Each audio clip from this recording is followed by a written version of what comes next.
El término popular es un término que históricamente lo administraba la izquierda. Una democracia popular era una democracia del otro lado del telón de acero. Los que lucharon contra el fascismo en este país se llaman Frente Popular. Entonces, cuando Alianza Popular coge la palabra popular, no es gratis. Popular estaba prohibido. Cualquier cosa que llevara el término popular durante la censura de Franco era tachado por sospechoso. Entonces estos señores cogen, para empezar, y se llaman popular.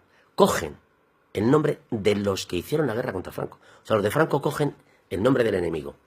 Te digo porque esto que parece una gilipollez es muy importante. A partir de ahí empieza todo. Se llaman liberales. Liberal era un insulto en la España de Franco. Como alguien llamara liberal a otro, él estaba cagado, porque lo siguiente podía ser la cárcel. Ahora se llaman liberales. No, los liberales luchaban contra los conservadores. Los liberales son los que hicieron la Constitución de Cádiz contra la tiranía. Ahora ellos se llaman liberales, se llaman populares, se llaman liberales y se llaman demócratas. Y esto es muy importante, porque ahí está la base a la hora de desenmascarar.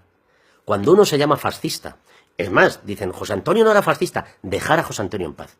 Murió diciendo que era fascista, él estaba muy orgulloso de ser fascista y así murió. Le dejan en paz. ¿A qué viene ahora a negarlo? Entonces, cuando alguien se llama fascista, antidemócrata, racista, xenófobo, misógino, etcétera, es fácil desenmascararle. Cuando alguien se llama popular, cuando alguien se llama demócrata, cuando alguien se llama liberal, y cuando alguien dice que dice la verdad, cuando miente todos los días, es muy difícil desenmascararle porque se mezcla con los hombres honrados. Y aquí es una labor que tenemos que hacer, separar a los hombres honrados de los que no lo son.